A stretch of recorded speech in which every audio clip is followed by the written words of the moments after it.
that I think Cal doesn't get enough credit for in terms of Justin Wilcox's tenure is just how consistent they've been defensively.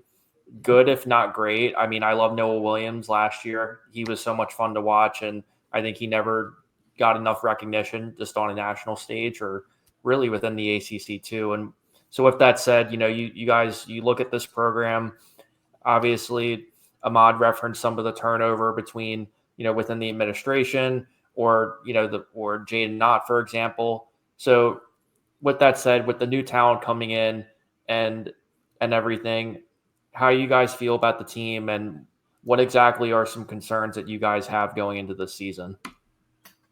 All right. Well, yeah, I mean, this is the thing I probably think about every day and every night. I obsess about it. I worry about it.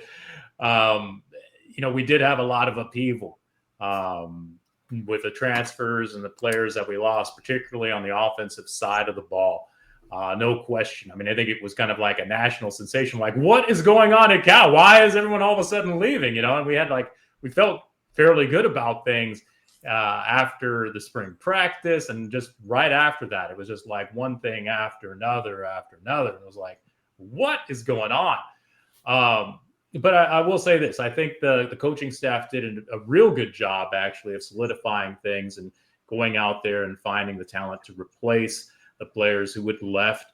Running back is always something where it's like, I have been fortunate enough to see like a handful of like super talented running backs in my time at Cal, like Russell White, who I know is, probably a little too young to remember that, Rob, but this guy was just insanely talented.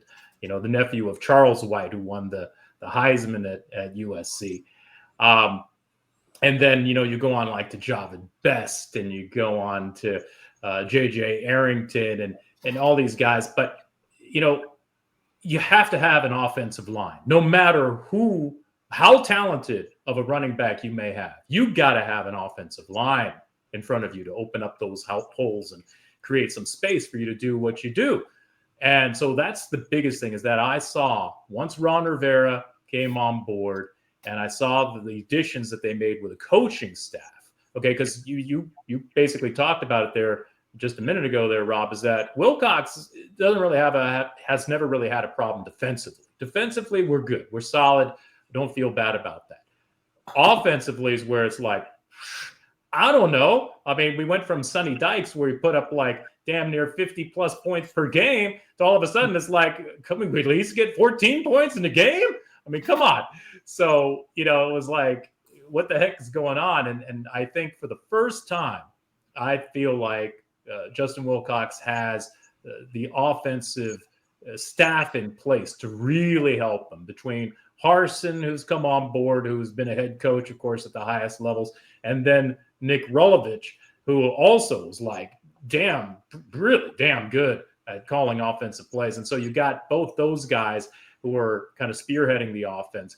And then we got this wide receivers coach who's just done amazing things, coaching up young talent, and an offensive line coach who came on board who's just done amazing things. So when I take a look at that, I saw that the coaching staff has prioritized getting an offensive line in there. That's going to be good enough to provide protection and pass protection and be able to open up holes for the running backs. And that's where everything begins and ends, with an offense. If you don't have an offensive line, that's the end of your offense. So I feel real good about that. And that's why I characterize myself as being relentlessly optimistic, but I am optimistic about how we'll do this year. The one thing I will say is that we are inexperienced. And of course, at quarterback, like, come on. Like, we went from Fernando Mendoza with 2 years under his belt to like, okay, starting all over. But for the first time that I can remember, and I don't think we've ever had this situation where we've had 2 5-star quarterbacks, sitting there competing against each other to be the starter. So while they may be short on experience, I feel good about the talent that's there. And I think the coaching staff has addressed a lot of the most dire needs. And I'm an optimistic guy. I think even defensively, we did a lot to shore up the linebacking and the defensive backs. And I feel like we were so close last year with 4 losses coming by a combined 7 points. I mean, come on. That's just gut-wrenching. And so if we can just flip those to wins, we're talking about, oh man, look what Cal did. Cal had a 8-9 win season. So anyway. Yeah, well, I think all that's all well and fine to have those coaches, but I'll share with you a couple of things. Coaches coach and players play, and the other part of that mix is that there's got to be that synergy and connection between coaches and players. Just having the coaches isn't enough. If that were the case, there have been a lot of teams that did not show up, in the final the final playoffs and bowl games based upon their coaching staff in itself. We looked at we've had some good coaches over the years for sure across the board, but I think where Reza is correct, it is important to have a great offensive line. How do we know that for a fact? We watched that in the Miami game. That game changed overnight, literally, into from 7 p.m. to almost 11, whatever time it was that the game ended, as they marched down the field and gave Cam all that time to be able to throw the ball. And when I heard, we're sitting in a group with folks, and you talk about, well, what was the difference? It was the offensive line at the end of the day, but it was also the ability to participate in the NIL to deliver that $1 million plus package to be able to have that kind of, top of the line, 5-star offensive lineman that could leave from there, and some have, to go on to participate in the draft and participate in the NFL. Right now, today, some of them leaving early. So that makes a difference. So you got to be able to play. And that's a reality. I also think that for me, that there's this mystique around the fact that we have now players, right, that have left, and you got these new players. Well, I think, some of the players that leave organizations across the country, we have people saying, oh my God, so-and-so's leaving.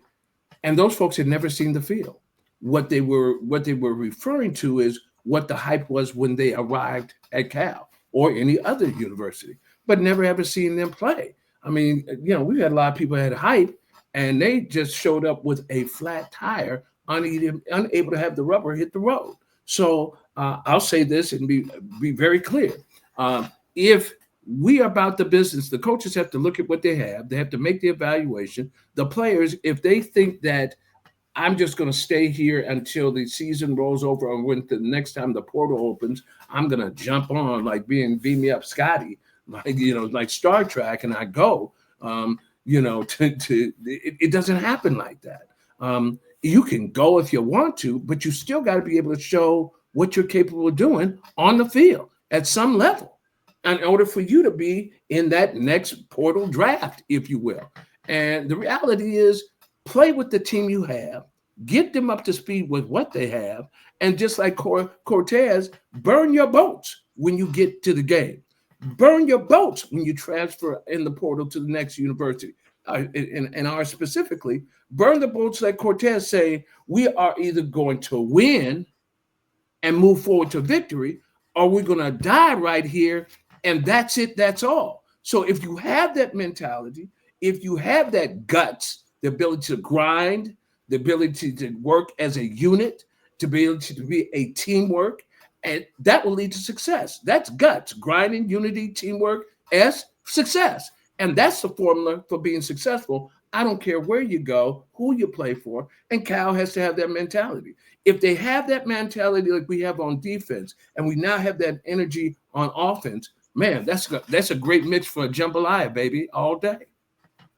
Exactly, too. And I think, just generally speaking, a lot of people are intrigued about the Bryan Harsin hire. He's coming off just being the head coach at Auburn. He took a year or two off of coaching, and now he's back. And both of you guys brought this up about brand new talent coming in general. So I'm going to give you guys a 2-part question here.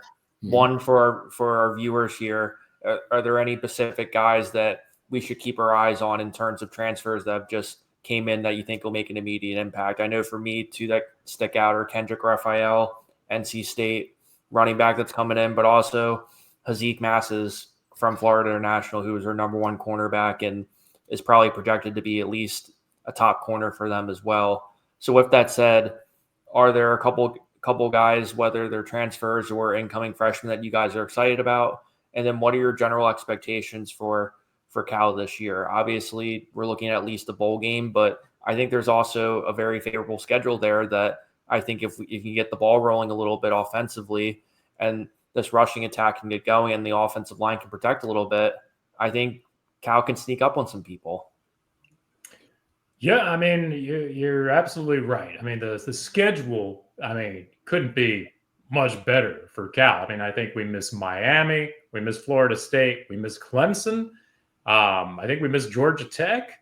I mean, that's pretty good for us when you just look at it. No offense to the teams we're going to be playing, but those are teams that at least we feel like, okay, like we should have a good shot at winning each of those games. It's interesting. The thing that when I look at it, considering how close we were last season with those games that we lost, and you look at special teams and how important a place kicker can be, and there's a lot riding on place kickers, and Cal has had a lot of success with place kickers through the years, and from Jim Breach and Doug Bryan and Ryan Longwell, who I think is still the career leader in points in Green Bay history. There's a number of guys who just have done outstandingly well in the pros that have come from Cal with our place kicking team. And I guess, that's the thing that I can't say that I know. I can't. I'm hopeful that, whoever is going to be the guy who's going to be our starting place kicker is going to be able to rise up to the challenge and shrug off any of the pressure and just nail the kicks that he needs to make. But, given how we've played games under Wilcox, it seems like they are generally lower scoring games where every point matters, So you need to feel confident and good about your special teams play. When I look at the incoming transfers, of course, Devin Brown, I think he has a mixture of experience and talent to maybe come in, step in right away, and potentially there's going to be a quarterback competition between him and Sagapolu Tele. My apologies, Jaron, to see, who's going to be the guy. And it'll be real interesting to see how we navigate that. I mean, the other quote that a friend of mine who's from the SEC went to Kentucky, but he always reminds me is, Rez, if you have two quarterbacks, you have no quarterback. Meaning you really want one to rise up and separate himself from the other, to just grab a hold and take the lead and be the guy. So, I'm interested to see how that quarterback battle transpires here during the summer camp. We'll have more to report probably after we see how they do in summer camp.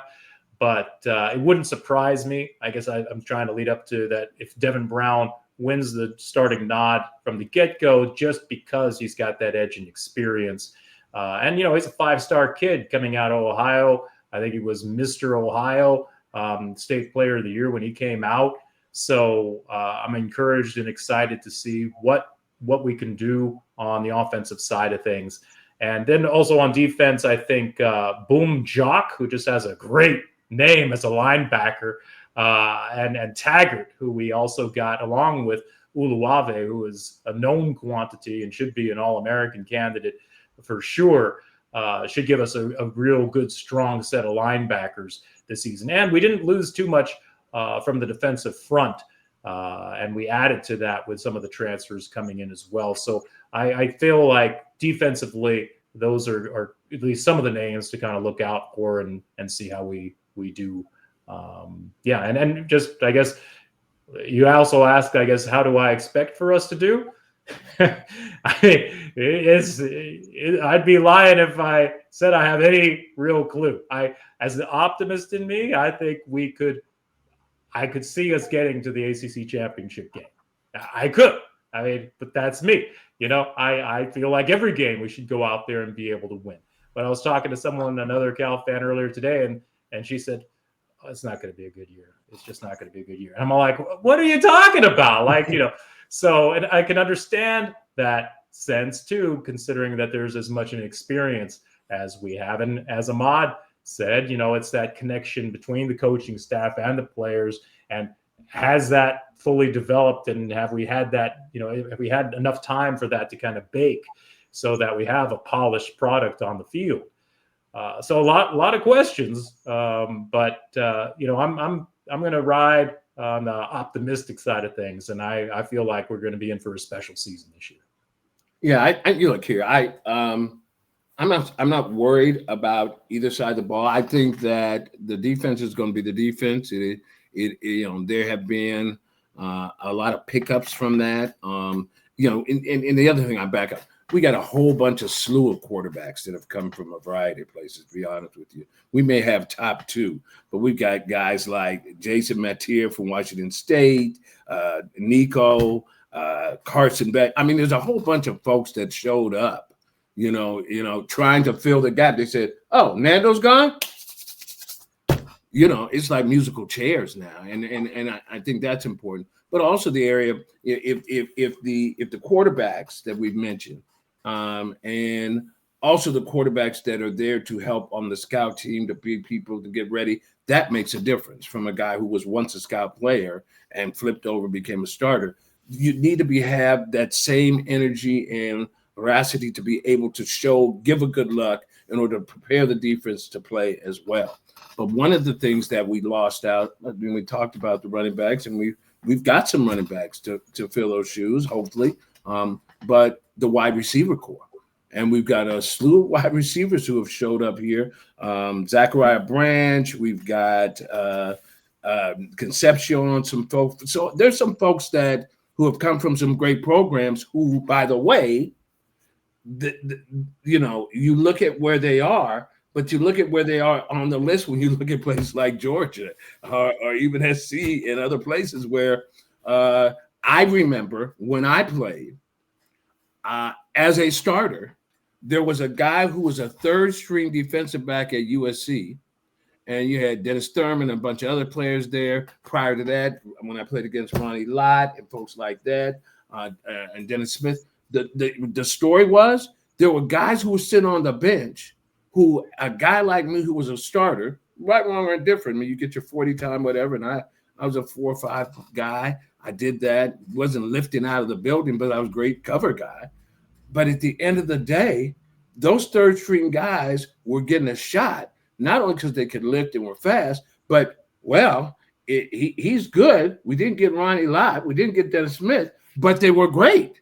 And so we get these folks. We don't know the caliber, but I'm trusting on all those coaches that we have who've sort of been around the football globe, if you will, to be able to say, that person's the one.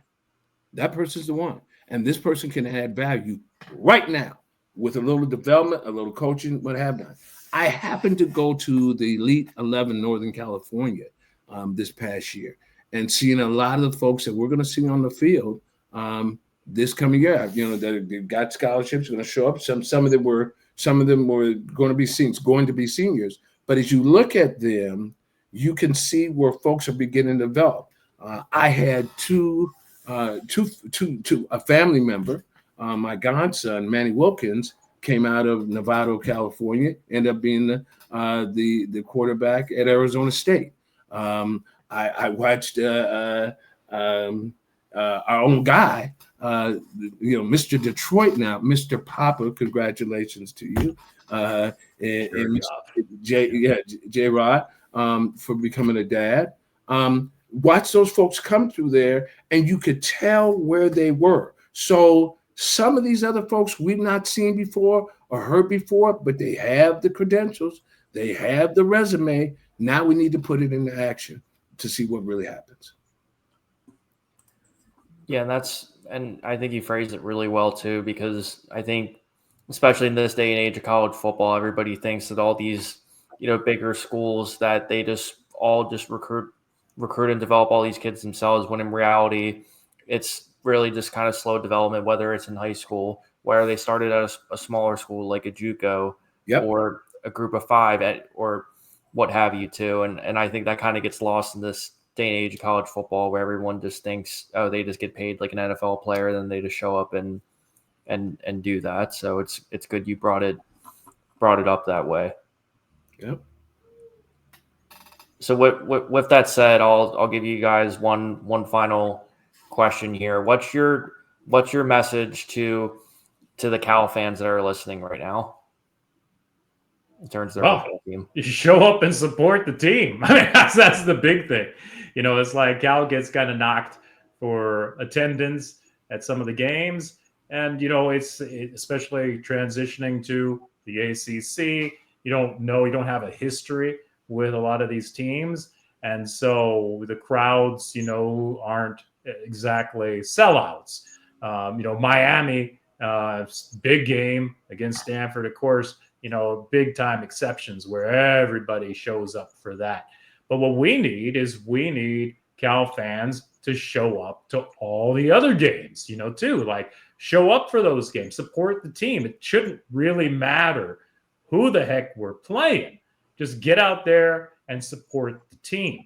And, by being there in attendance and putting down some bucks and buying the tickets, that's what, the difference is now. Like, you can, kind of like Ahmad said, I think earlier on, is people can kind of be worried, like, what's happening here? What's happening there? I don't know. Like, just stop worrying. You trust in the people that we've got. Let them do their jobs. And now it's up to us as Cal fans to show up and support the team.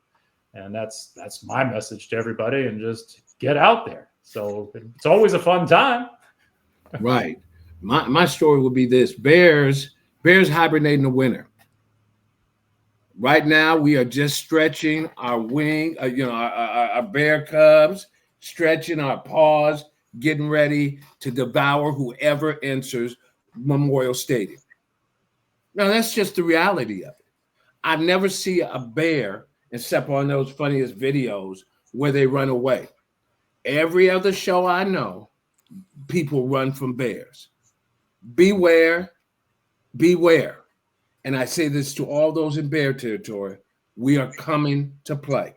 So if you're a true bear, if you believe in the blue and gold, if you bleed the blue and gold, then you will step up, you'll step in and represent Bear Territory all day, every day throughout the upcoming season. Don't play. Don't be the last to know, but there's going to be some sold out shows. Don't be the last person in line. Be the first one in line to get your Cal hat.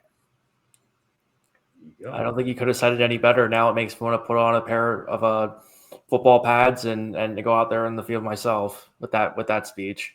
Absolutely, baby. And like I said, the other thing is we have big shoes to fill. We have to replicate what happened on game day. We need to bring back Pat, need to bring back Reese, the Jet, and Saban. And let's get Marshawn back out there. Well, let's go, baby. Go Bears. That's right. Well, I appreciate you guys both being generous with your time, coming on, learning more about Cal, learning more about the whole damn world, and also meeting the author of the Bear Territory Chant, Ahmad Anderson. Appreciate you guys being generous with your time. Thank you so much, Rob. And just got to say, you're doing awesome with this. So thank you so much for the opportunity, and wish you much continued success. And we look forward to seeing more of your stuff as you go. So